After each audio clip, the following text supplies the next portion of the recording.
Hi, everyone. I'm joined by Debbie from Australia. And as you guys know, I'm in Canada. So we're on two opposite sides of the world, united with some special magical thing called the internet. And also united by a common, not so common, but somehow common backgrounds. Now, what do I mean by that? Well, Debbie is an ex-Mormon and I'm an ex-Muslim. So we're going to talk about that. We're going to go through Debbie's story. We're going to find out, what her journey was like. As a bit of a background, I ran into Debbie on TikTok. So some of you know I've started a TikTok account now, and I'm having lots of fun on there. We might talk about that a bit as well. The like what type of conversations we've been having. And I found Debbie. Debbie found me. Either way, however it happened, on TikTok, and I'm like, hey, I love your content. I mean, I love the way you put things out and the way you're describing things, and I would love to talk to you. So here we are having this conversation. How's it going, Debbie? Yeah, really good. Awesome. So I'm just gonna share her link as well for those of you who are on TikTok. You can check out Debbie on TikTok there. And just as a heads up for those of you who don't know, this is a new channel. The main channel is still there, the Abdullah Samir channel. But because I am demonetized, I'm putting all my content on this channel. So hopefully, if you're new, meaning old new, you're on the old channel and you just need to resubscribe to this one, and everything will be on here going forward. So now that we have that out of the way, so Debbie, let's go back to the very beginning. Let's talk about how did this whole thing start for you. Not even that. Let's go back to like your childhood. Like, how was it being raised as a Mormon? I assume your parents are Mormon as well. They were, yeah. So we immigrated to Australia when I was 5, and my parents joined the Mormon church when I was about 6 years old. So they were pretty new to Australia, and I guess some missionaries knocked on their door. I was baptized when I was 8, which is normal in the Mormon church. And then shortly after that, my parents were not actually going to church very much. And when I was about 13, someone from church invited me to go to church. And I started attending from then on. And so I was active in the Mormon church for about 30 years before I left. My parents were definitely Mormon. My dad, oh gosh, he really didn't attend for most of my life. My mother later became quite devout. And but that was later. So for about 15 years, I just attended church by myself. But I think that actually made me more committed to it.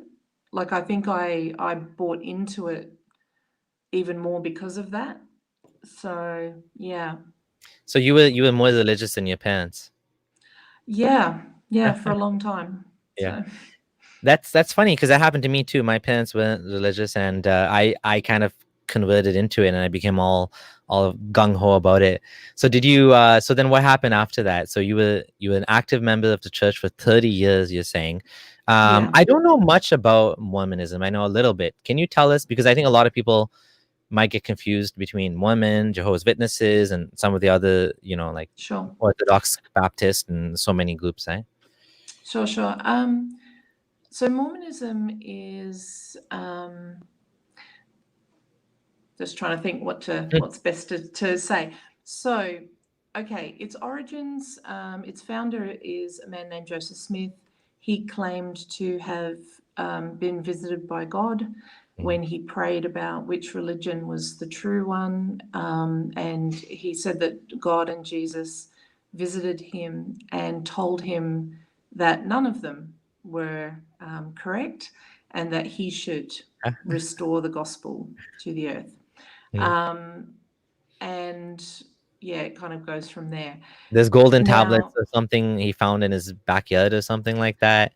he supposedly an angel visited him and directed him to some gold plates that had Yeah. what he translated to be the Book of Mormon. Yeah. And it was Angel Moroni, right? Moroni, Moroni or yeah, something? Moroni, yeah. yeah. And so, so it's a fairly, I mean, as religions goes, it's a fairly young religion. We're only talking, the 1800s. What it's like to actually be a Mormon, it's a high demand religion, which means that you are kept very busy. You pray every day, you read your scriptures, you have callings. So, for many years I was a teacher in various capacities, and other various roles.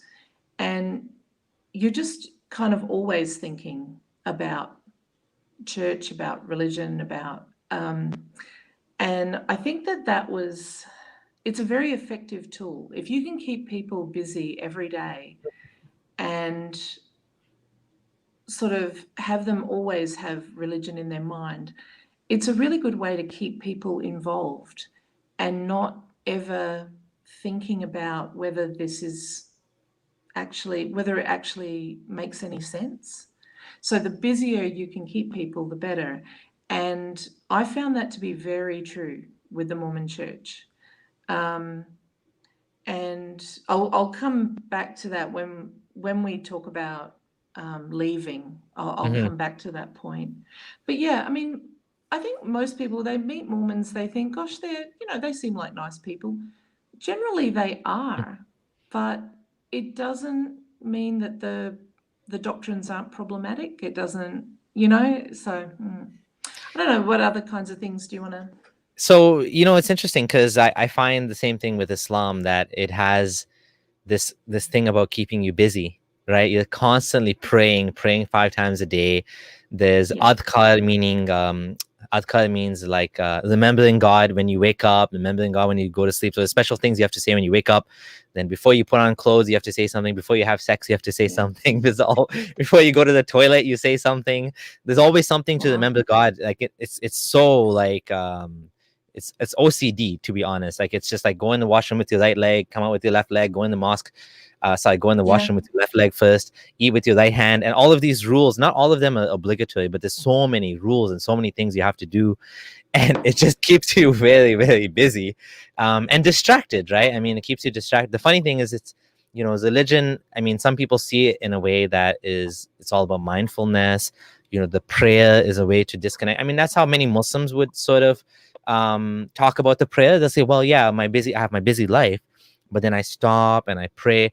But the prayer itself is a big distraction from thinking about the truth, because at least with the Islamic case, the prayer is reading Quran and bowing and bending and sitting, and it's not like really contemplative, if you know what I mean. It's not like you don't have a chance to contemplate. You're not really sitting and thinking or pondering or focusing on your breath and allowing your mind to be still. It's nothing like that. It's just a lot of things going on. So that would be my sort of criticism of it. But isn't Mormonism known for like multiple polygamy? Is that a thing with Mormonism? Yeah, that's kind of an interesting thing. So in the early days of the church, they practiced polygamy. Not everyone, but there's no community where everyone can practice polygamy because there aren't enough women to go around. Oh yeah. Yeah, but certainly Joseph Smith, the founder, in fact, that's kind of an interesting point, because when you grow up in the church, until I was an adult, I was taught that Joseph Smith had one wife, Emma. And I knew that other leaders like Brigham Young, etc., had practiced polygamy, but for some reason, it was never really taught that Joseph Smith had had more than one wife, which is an interesting point because it has to do with the way he practiced polygamy. When I was maybe in my 20s, I went to a religion class where they told me that he had had more than one wife, but the way they explained it was that the Mormons were persecuted in those times, and he married widows to protect them, and that is complete bullshit. Like, Yeah. it's just complete bullshit. Yeah. He married 9 teenagers. Oh yeah. 7 or 8 of them he married when he was 37. He married 11 women who were already married to other men, which has never been a doctrine of the Mormon Church. So I think that this actually is a little bit the Mormon Church's PR spin, right? Though Mm. Joseph Smith's practice of polygamy is not faith promoting, so they just don't talk about it. And they're like that with a lot of things. Mhm. So the story that I had growing up, the narrative that I had and believed in, is not actually the true story. And that applies to so many things. So yeah, they did practice polygamy for a while. They stopped that in the very late 1800s, early 1900s, because of laws that were being passed that would end in their prosecution. And to be honest, it's still part of the doctrine, even though they don't practice it now in terms of legal marriage or civil marriage. Men are still, sealed to more than one woman in their temple, and as long as you're not married legally, civilly to them, but if their wife dies, they can marry another. It's considered that in the eternities they'll have both of those wives, or however many. So it isn't really a doctrine that's completely gone away, but they don't practice it in terms of civil marriage. So So yeah. the kind of working around it, like, sounds like what some Muslims do to work around the ban on polygamy or bigamy. They'll have one wife and then they'll have like a girlfriend on the side who's actually Islamically Yeah. married to her. Is Yeah, that yeah. so? So they're still doing it then, basically. They're just not. Well, they don't in the sense of, so I think they don't do it in that sense, or at least it wouldn't be approved by the church for them to do Oh, that. okay. Okay. And but I think that the relevant point for me is that this thing is still a doctrinal belief. So they still believe that after this life, they'll be married to whoever they've been sealed to. Men, Oh, though, women can't be sealed to more than one man. But then when you talk to them, they'll say, "Oh no, I mean, no, gosh, we don't yeah. practice polygamy anymore," which is technically true, Yeah. but it's still part of their doctrine. So it's a Okay. little bit dishonest in that Uh, sense. And to be honest, if a man is civilly divorced from one woman, he can be sealed to another in the temple. So he can be sealed to 2 living women. what does that Which mean? Be sealed. Good. Sorry, I should have explained.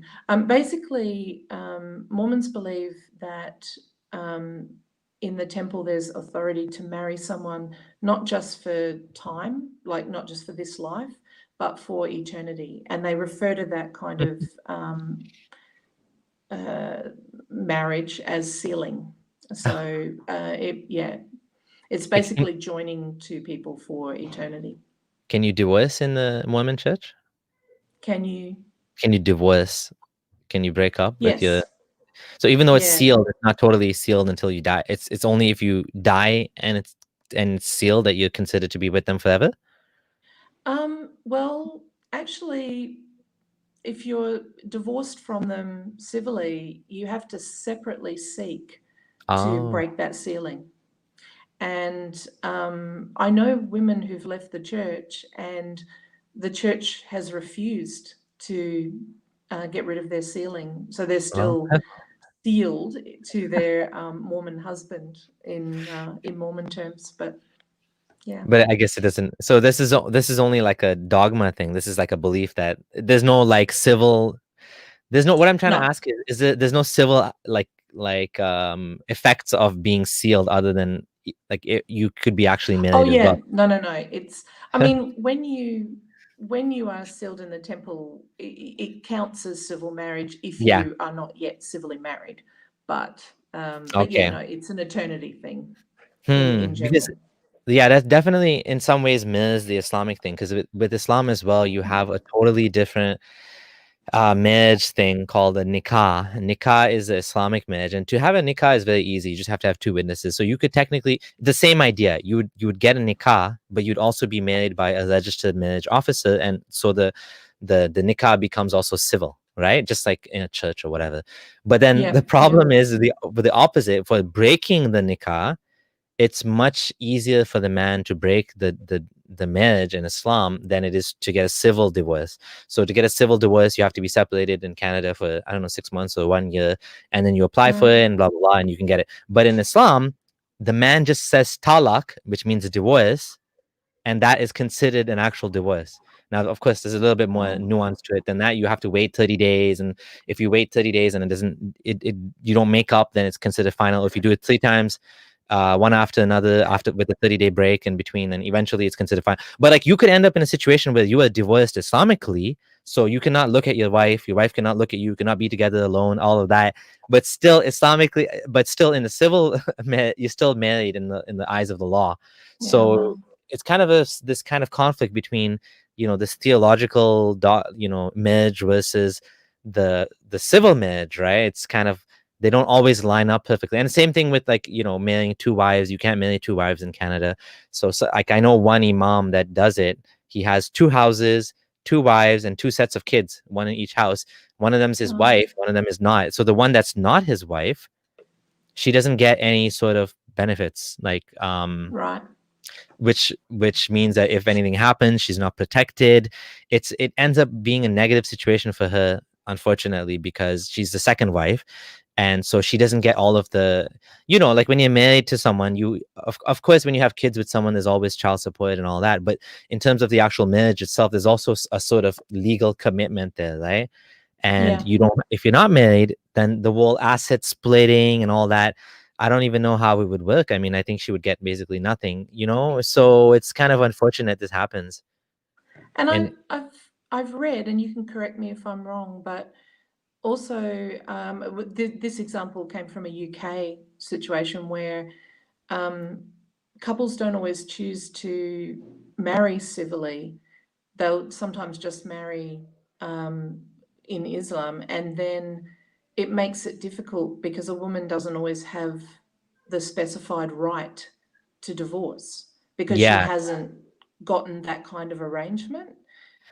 yeah. The Yeah, the book I'm thinking of is it's not just about the burqa, which was a really excellent. It's written by Muslim women about some of Oh. these issues, and I actually recommend that to anyone who wants to not, make assumptions. It was a pretty good book. Nice, nice. Yeah, I remember hearing the same thing. Actually, I was surprised when I heard about this. Like me, like being I was Muslim for 15 years. I was surprised to hear about this. I was really surprised that there's people out there Mm, getting married and not registering their marriage. And I was like, surprised yeah, me. But you're right, it does happen. I don't exactly know what the motivation is. I think it's probably a mistrust of the government, and we don't want the government meddling in our affairs. We'll deal with it ourselves. If we have a problem, we'll go to the imam. Our society or whatever, we will deal with it. But it's ridiculous. It's really ridiculous because, like you mm, said, it just means that people's rights are not legally necessarily protected, right? Which is unfortunate. But I don't know how common. I mean, in Canada, I don't think that's common because everyone maybe it is actually. Now that I think about it, I know one person. I think he told me that that was the situation. I think he was in Canada, but yeah, that's unfortunate. It's not good, yeah. not good. So I just want to read this comment. It says Steffi said Joseph Smith reminds me of Muhammad. I think that's Mm, actually a good example because I mean I don't know much about Joseph Smith, but what you just told me, Muhammad had multiple wives as well. I mean, one of them yeah, was 6 years old according to the hadith, which may or may not be true, but according to Sunni Muslims, that's what they believe. She was 6 years old. yeah, And the rest of them, some of them were in the teens and like maybe 19, 20. And then, his first wife was very old, not very old, but like double his age approximately. He was in his 20s. She was, I think, in her 40s. So, Yeah. and at that time, this is before he became a prophet, he was married only to one woman. But then after he became a prophet, he started marrying multiple wives. So, and then he even married a woman that was already married, just like you just told me that, like how he, there's one Mm. example of that, which was Zainab. So his cousin, actually, his cousin was married to another man, and he, whatever happened, he fell in love with her for some reason. He liked the look of her. Something happened, and then after that incident, she divorced, and he just married her. And Muslim scholars Oh. even say that he's like he had the right to marry anyone, even someone that was already married. So most Muslims, I don't think they know, they don't look at it like that. They see it a little bit differently. But it just goes to show you, doesn't it, that like when you have a god man, that is what happens, and it becomes an abuse of power. It's not just what Muhammad did himself, it's what he allowed, not Muhammad or Joseph Smith or whatever, it's what they allow the followers, the right hand men, the close associates, the, you know, the men of the, usually the men of the religion, Yeah. to perpetrate on others, on women, and on, you know, more vulnerable members of society. And it becomes like theologically justified. So Muhammad allowed his men to take captives of war, slaves, and to sleep with the slaves. And this was all hunky dory. And even we know that some of the companions were concerned about this. They were like, "Well, this woman's married," and then the Quran said, "No, it's okay. She's your slave, whatever." Right? And so here's an example of how religion, Mm. you know, justifies the kind of like the worst things, right? And it just makes it, you Yeah. know, And religious authority is used to justify things that in any other situation would not be acceptable. You know, I mean, no Mormon, right? You know, the Mormons I know, they would never agree to that kind of behavior. They would, you know, but somehow because it's Joseph Smith, because they believe he was a prophet, they justify it. They kind of get this cognitive dissonance, and then they figure out how to shelve that information so that they don't have to deal with that unsettling feeling. But also, it's like I'm not commenting. I mean, I will leave any comments about Muhammad to you because I don't know enough to comment. But I know that Joseph Smith is very, um, he's a good textbook example of a cult leader. You know, the rules that are in the religion don't apply to them. You know, Mormons don't drink alcohol. He certainly did. You know, they the kind of promiscuity that he, you know, they're not allowed to do that. He was. So it's definitely, I don't know, the more I look at him, the more I just think he really fits the picture of a charismatic cult leader. Um, so yeah, Mormons are not like that with their current prophet. But yeah, that history is there. current prophet. That's interesting. So how does that work? How's the, is it like a descendant of No, Joseph Smith, interestingly, or is it someone that's elected? there's a Or breakaway church that's now known as the Community of Christ, and they actually broke away from the main church, and their prophets are descendants of Joseph Smith. But in the case, so the Mormon Church has a president who is considered the prophet. He has two counselors, and together they make the first presidency. And then there are 12 men under that who are the apostles. So, you know, they're trying to mimic the structure that Jesus has Jesus? 12 apostles, etc. Yeah. And then when the prophet dies, whoever is the senior apostle becomes the next prophet. So, yeah. And I think honestly, it's just because Brigham Young happened to be that senior apostle and they decided that was, you know, what was meant to be. Hmm. So, yeah. Interesting. Would you agree with this comment, that Mormonism is a financial pyramid scheme? I don't know enough about it to comment. Um, I think that pyramid scheme, it's a pyramid scheme in terms of, you know, missionary effort, but Yeah. I think when it comes to the finances, what I think is definitely true is that it's very corporate. Okay. And it really is, the money is important to the church. So, for example, at one time, black men were not allowed to receive the priesthood. Now, sorry, every time I say something, I think they're not going to know what that means. So, in the Mormon church, the priesthood is held generally by all men from the time that they're 12 years old. And so it's not something that just a priest, a bishop, a pastor holds. It's something that's all men. But until 1978, black men were banned from receiving the priesthood. And you'd think, in 1978, the prophet at that time, Spencer Kimball, announced that, revelation from God, and now they, would be able to have the priesthood. But interestingly, it coincided with a couple of events. One is that, of course, the civil rights movement had occurred, and BYU, there were colleges that were refusing to play sport against BYU, which is Brigham Young University, which is owned by the church, Okay. on the basis that their church had racist policies. So it was starting to affect them in tangible ways. The other thing is they just built a temple in Brazil, and of course, the Brazilian population is majority black. And I think they realized that, well, who is going to go to this temple? Because Yeah. the members there couldn't. And so they realized at that time that it was no longer beneficial to them to have this ban. And so they changed it. So often what is what is said to be revelation and progress and all of that in the church is actually very steered by practical considerations. And I think that, the moment that its tax exempt status, for example, is threatened, it will make changes to ensure it keeps that. So Yeah. tithing is Is very important to the church.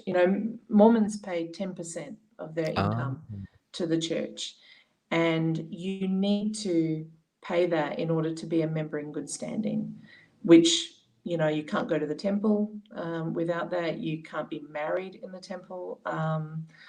There's a lot of stuff that is tied to that. So isn't it funny that these religious beliefs have to be dragged kicking and screaming into the 21st century? Well, in this case, it wasn't even 21st century, but just in terms of like, you would think yeah, that, the true religion of God would be against racism, would be against slavery, would be against all of these things. Yet it's religious people that were like, I mean, not all of them. I mean, I'm sure there's religious people against it too. But what I mean is, religious people were able to justify their bigotry by quoting the same books, yep. right?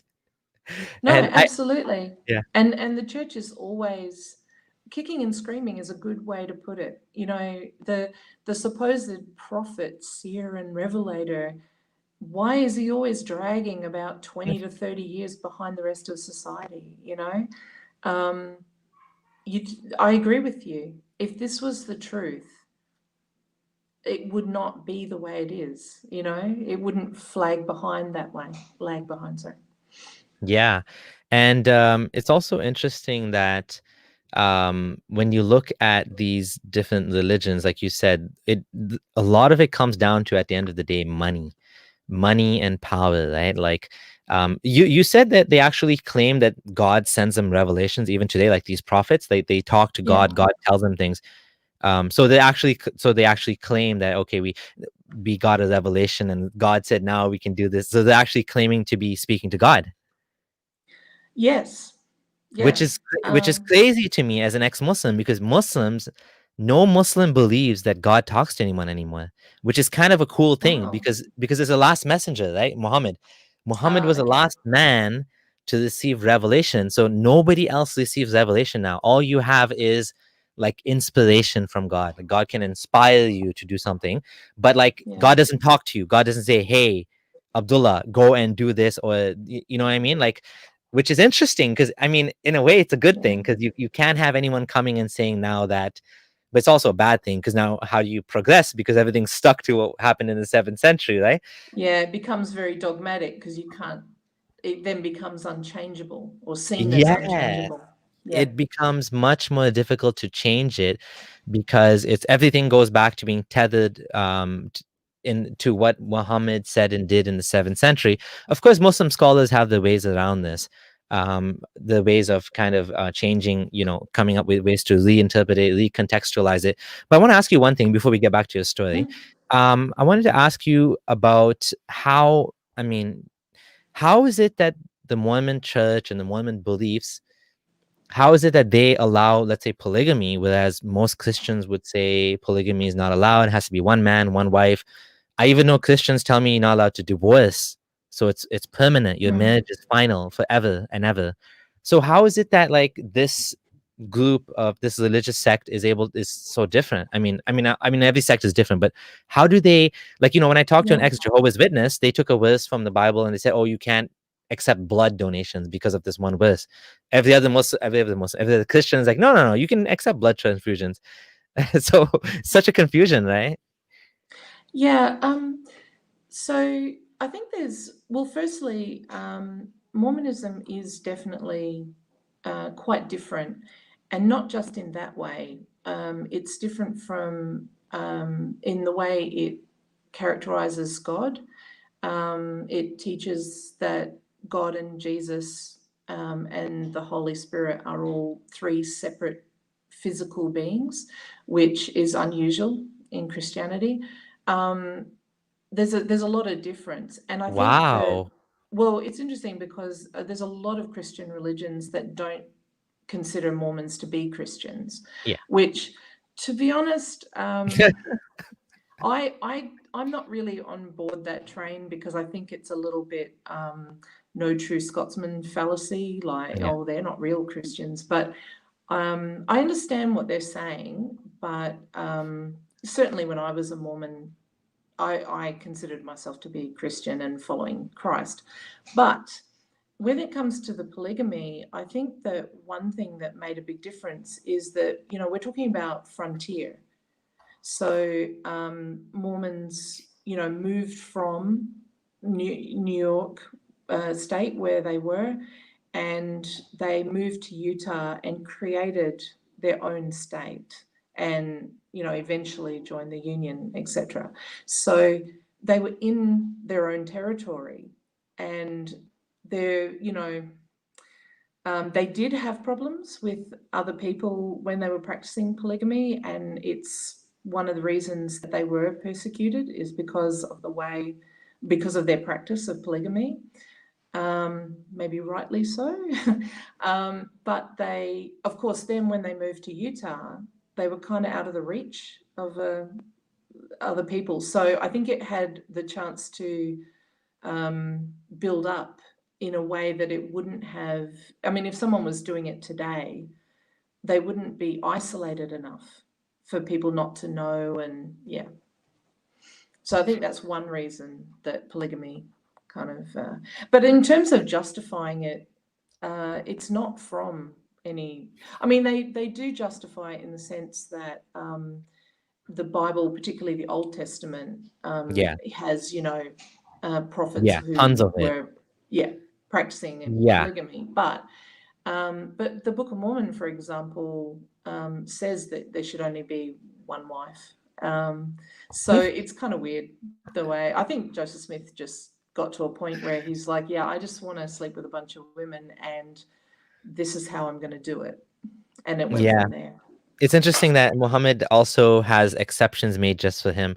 Every Muslim is allowed Mm. 4 wives. He's allowed up to 9. Like he doesn't have a limit. Really, he doesn't Was have a limit.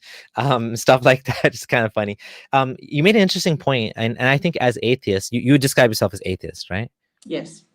as atheists, I find that, we are more open-minded, or I'm more open-minded about what is considered a Christian or what's considered Muslim. Like, for example, many Muslims will say Ahmadiyyas, which is a sect that's, in Pakistan and, all over the world. They don't believe in exactly the finality of prophethood. They believe there's this guy that came after. Some of them call him a prophet. Some of them say he's a Mahdi. They give him a different title. But anyways, most Sunni Muslims consider them apostates or not Muslims, non-Muslims. Right. But as an atheist, why would I exclude them? Because they call themselves Muslim. They say we are Ahmadi Yeah. Muslims. We're a different type of Muslim, just like Jehovah's Witnesses call themselves Christians and Mormons call themselves Christians. I think we can be a little bit more open-minded because we're not defining the set so narrowly like they want us to define. And of course, they have theological reasons to do so. They want to kind of exclude these people from salvation. I mean, according to these people that say that Jehovah's Witnesses are not and Mormons are not Christian, they're saying they're going to hell basically, or they're not going to go to heaven. Yeah. So it's just a way of kind of, oh, I'm better than you kind of thing.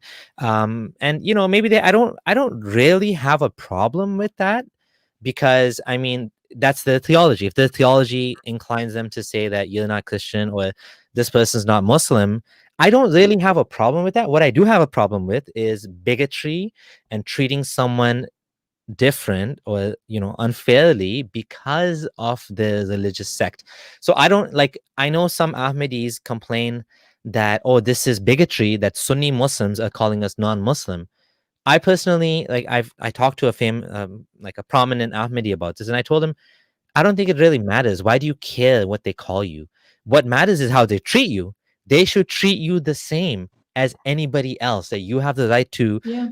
what I mean, like to a job, to your freedom of expression and religion. Of course, they don't have any of that in Pakistan right now. They're treated like really, really badly because they're considered like blasphemers and whatever, and they're killed, and it's just horrible. I don't even want to go into that.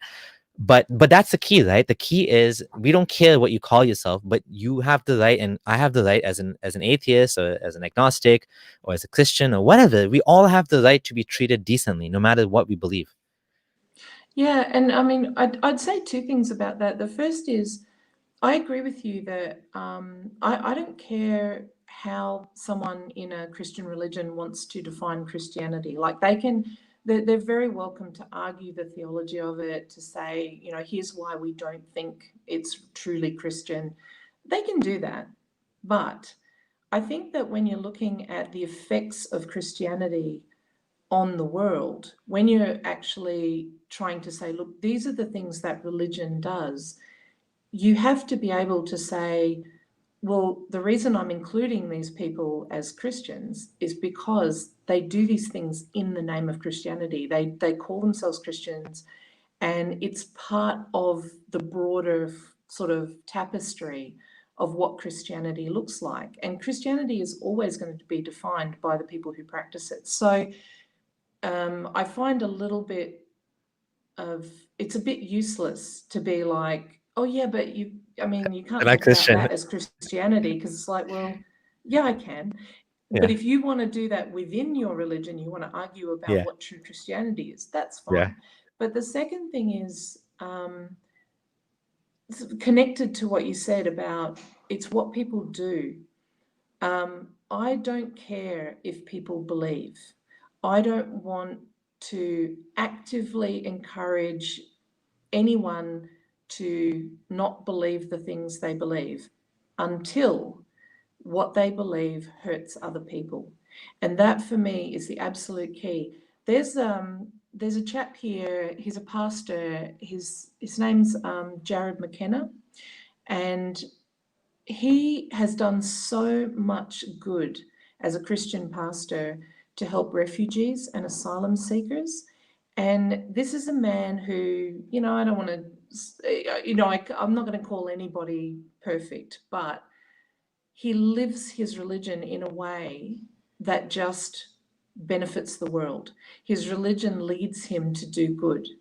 If everybody was like him, I wouldn't give a damn about ever about. Yeah. So with him, he'll sometimes say on Twitter, he might say something that I think doesn't make any sense in terms of theology, but I never ever go to the trouble of arguing those points with him, because I just don't care, because he's a good person doing good things. And that's how I feel about it generally. Like, I'm only going to rail against your beliefs when you start to do things that I think are hurtful. You know, that's what it's always going to boil down to for me. It's the only reason I ever talk about religion, is Mhm. because there's harm, Yeah. you know? Yeah. So, yeah. Two things I want to say about that. One is you reminded me of how a lot of Muslims will say ISIS are not Muslim, which I think is pretty funny because ISIS are shouting from the top of the whatever the buildings, we are Muslim, we are Muslim, we are Muslim, this is Islam. And the other Muslims who are like, like, I'm not with that guy. No, I have Yeah, nothing to yeah. do with that guy. Which they don't. I mean, to be fair, they don't ascribe to that evil ideology the same way. um they don't believe, anyways. The point is that they don't ascribe themselves to the same type of Islam that ISIS has. But to say that ISIS is not Muslims is just ludicrous. It's just ridiculous. And like you said, that is part of the tapestry of what Christianity is. Christianity includes groups like Jehovah's Witnesses and Mormons and all sorts of other groups that maybe Orthodox most Christians wouldn't want to accept for whatever reasons. But you're Yeah. right, it is. In terms of what you said about not discouraging people to with the beliefs, I think the problem, or the issue is that I agree with you, and I do think that that's the case. But where do we draw the line? Because I do think that as a net whole, religion is bad for the world. I don't mean all religion, but let's say in particular, let's say I'm talking about my form of religion, Islam. And I do think that it's a net loss for the world overall, even though it does encourage a lot of good things like this fasting. And I don't like the way that the Islamic fast is, because there's reasons for that. But let's just say there is some good in there. There's some giving charity and whatever.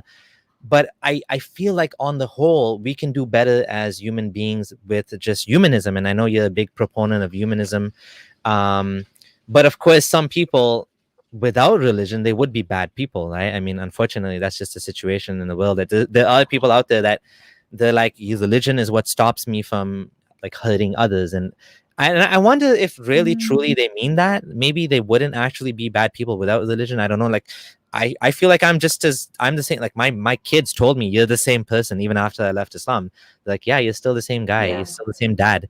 I'm like, yeah, I'm still the I same guy. I just, I remember Ricky Gervais in an interview. Someone said to him, well, if you don't believe in God, what stops you from just going out and, raping and murdering as much as you want to? And he said, I do. And they said, what do you mean? He said, I rape and murder as much as I want to, which is not at all. It's like, why would I do those things? Like, if yeah, your religion is the only thing stopping you from yeah, behaving that way, yeah, you have some issues. yeah, So, yeah. yeah. Yeah, so as much as I'm enjoying this conversation and the way it's going, let's finish your story. I apologize for getting into all of these different kind of side Oh, tangents. no, it's So, fine. so let's Um, continue where you were at. So how did you end up leaving it, and like what was that so, like? yeah, so I think, and remember I was saying to you about keeping people really busy is a good way to keep them believing and in the religion. I think a really pivotal thing that happened was I took a job in Japan, and I was there for 3 years. And I never, I mean, I learned Japanese, but I was never fluent enough that it was easy for me to have a church calling. So even though I was still a practicing Mormon, for 3 years, I wasn't spending, my time preparing lessons and, reading things, to do this. And I think that that was really crucial because it gave me a kind of a mental distance from having those ideas again, every day, sort of reinforced in my mind. And Mormons are, in my experience, they're very good at self-censoring. So if you come across something that seems to imply that the church is bad in some way, or that Joseph Smith was a con man, which he was, um, they're very, very quick, and I did this myself, to just push it away, like, oh, that's anti-Mormon, yeah. And that response that knee-jerk response is conditioned into you. So when I had this kind of break from these constant messages, I think that was what made it possible for me to really consider the information with a bit more objectivity.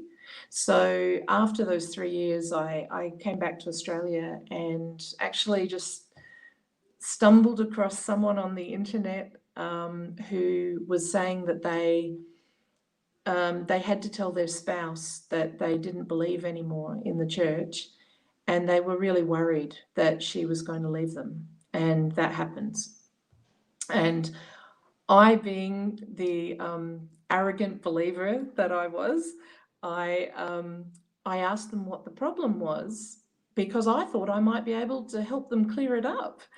And they told me, they sort of sent me a link to some information about a book of scripture that Mormons consider it scripture, called the Book of Abraham. And really, really briefly, there was an Egyptian papyri, a set of papyri that were found. Nobody could read hieroglyphics at the time. Joseph Smith claimed it was the Book of Abraham, written by Abraham, and he created this translation of this book, and it became Mormon scripture. Unfortunately for him, the Rosetta Stone was finally, the hieroglyphics on that were finally translated, and people became able to read it. And it's completely fraudulent, right? Yeah. These are Yeah. funerary documents. They're very common.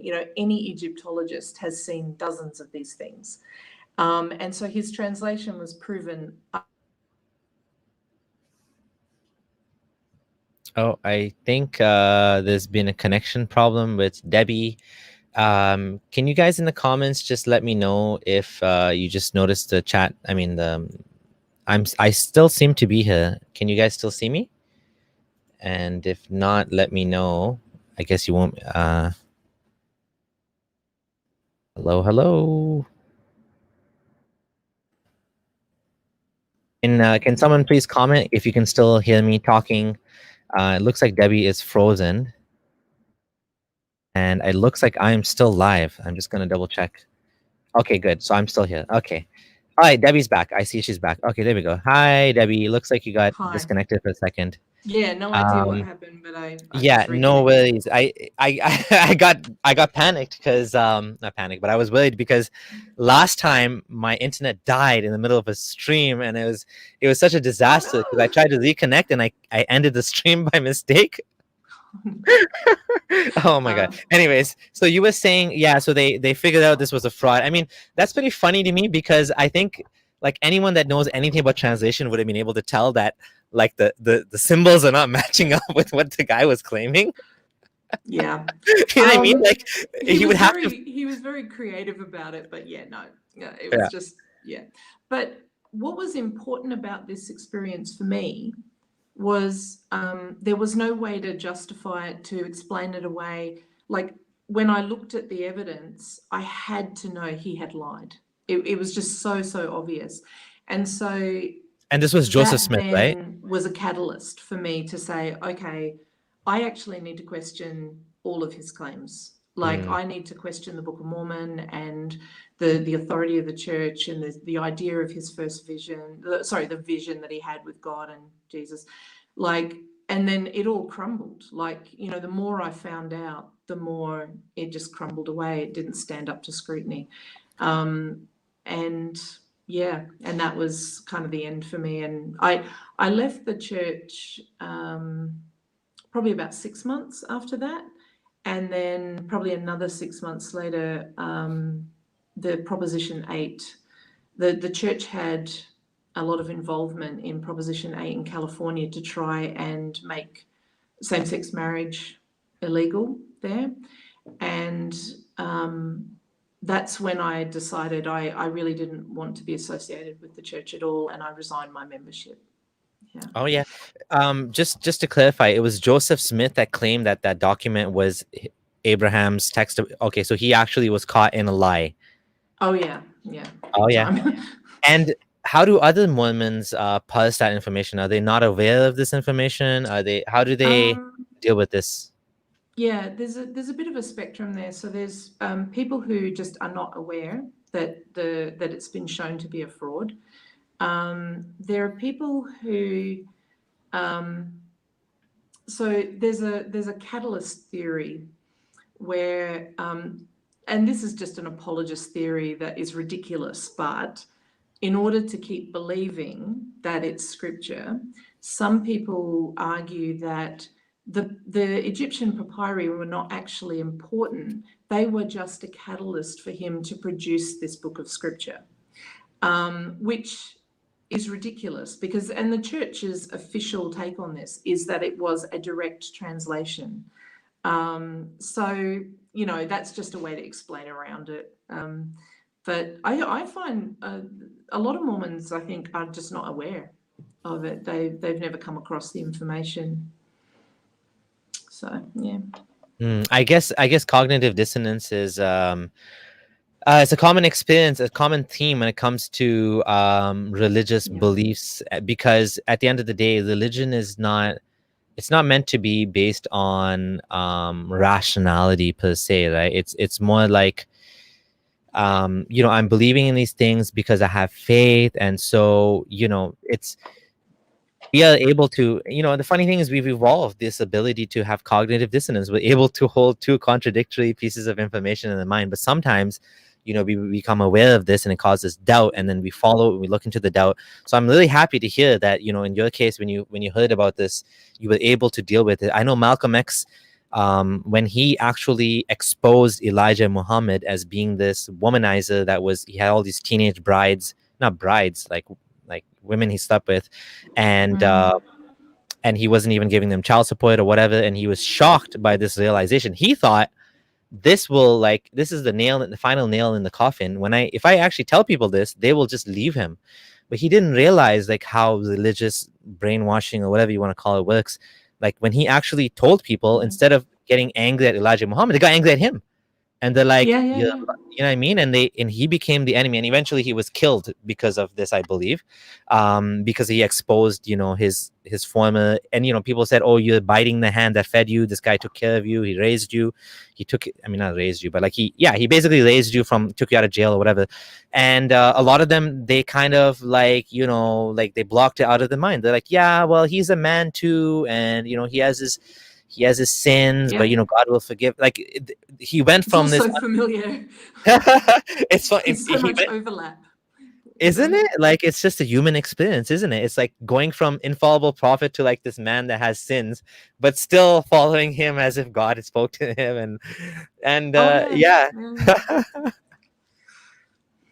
Yeah, indeed. So yeah, unfortunately or fortunately, I don't know, that is the way we humans are. We're able to kind of do two things at once, and that, in that way we were able to kind of hold on to these ideas. And so someone was asking, because I did say I would take a few questions before we go. How do ex-Mormons treat, how do Mormons treat you now? I think he said ex-Mormons, but I think he meant how do Mormons treat you now if you tell them you're not Um, Mormon anymore? yeah. There's probably two really common situations. So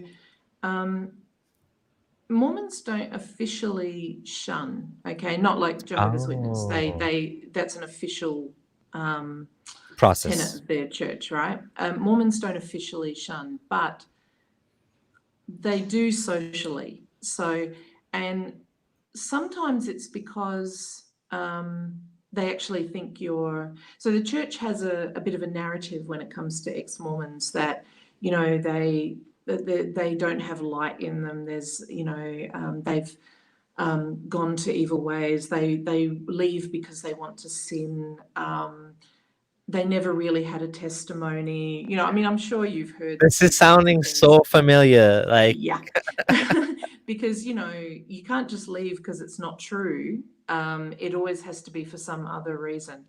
And so there's a narrative there that is intended to discredit ex-Mormons. So when you say things to them, it's like, well, why would I believe anything you say? I mean, you've left, you're an apostate. Like, and it's an interesting divide for me, because if you stop going to church, but you don't say that you don't believe anymore, Mormons will work day and night to be kind to you, to be nice, to try to bring you back to church. But when you leave, when you actually say, I'm an ex-Mormon, I don't believe, I've resigned my membership, etc., the whole thing can change. And of course, I'm making a generalization. Of course, there are people who don't behave that way, and I appreciate those people. But there are definitely people who just never talk to me again. People I was quite friendly with, who, I'd invite them to something and they'd just always be busy. Like, they just cut me off.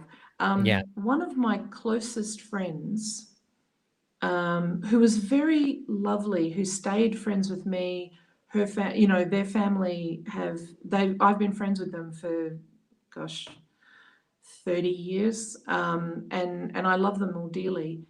It took her 3 years to ask me why I left.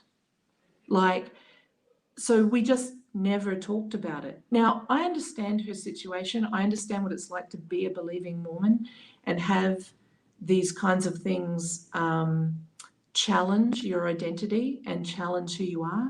So when you have friends who have a shared belief with you, when they leave the belief, it can be very confronting to your own identity. Like, you feel as though they're rejecting you, even when they're absolutely not. And she said to me just the other day, I didn't want to know why you'd left. I wasn't ready to know. And I understand that. I really do. But it's just really telling. So sometimes there's people who are really hostile. And then there are people who just don't know how to deal with the fact that you've left. They don't know what to do with it. And the easiest way to deal with it is to just pretend you don't exist anymore. So yeah, there's a bit of a range there. But I mean, I was super lucky. Because my family wasn't really active apart from my mum, my dad, for example, he was not really very upset about the fact that I'd left the church. He was devastated a little bit later on when I told him I had actually become an atheist. That was very hard for him to deal with. My sister stopped going to church when she was a teenager, so actually she and I are closer since I left the church. My mum was just a really good person. And when I explained to her that, I had some issues with Joseph Smith, I was going to leave, she literally, the first thing she said to me was, I will support whatever decision that you make, which I can tell you there are plenty of people who don't have that experience, who their family either disowns them, they will never, ever be happy for them unless they're back in church. I know someone who he left the church when he came out as gay, and his parents would not allow him to talk to or visit his siblings unless he promised never to talk about leaving the church or being gay. So his younger siblings didn't really know that he didn't believe anymore. And that was the condition on which he could visit his parents' home. Wow. I know people who've lost custody of their kids, but they live in Utah where, the church has a very strong influence. That wouldn't necessarily happen in Australia, for example. Oh, okay. So yeah, there can be some really, really serious consequences. I feel very fortunate because I might have lost friends and I might have lost people who probably really weren't friends. I kept a lot. I kept some good friends. The ones that mattered didn't abandon me, and actually, some of them have now left as well. So That's awesome. yeah, That's great to hear. I mean, I'm glad that you're doing well inside. I mean, you can kind of tell from like the way you express yourself and the way you're candid. You can tell from your candor that you're doing fine. I mean, you can tell you're not yeah. like angry about this. You're cool. I mean, there's definitely like an angry atheist phase that some of us go through. But you're Oh, and I obviously did. Yeah. um just yeah, so we are getting at to sorry, we're getting to an hour now, and I know you have to get going.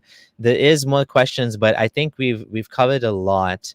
Yeah. And I did pin, so just for those of you who don't know, Debbie is on TikTok. She has wonderful little 1 minute, what do you call them, TikToks? I don't know what they're called, posts. Yeah.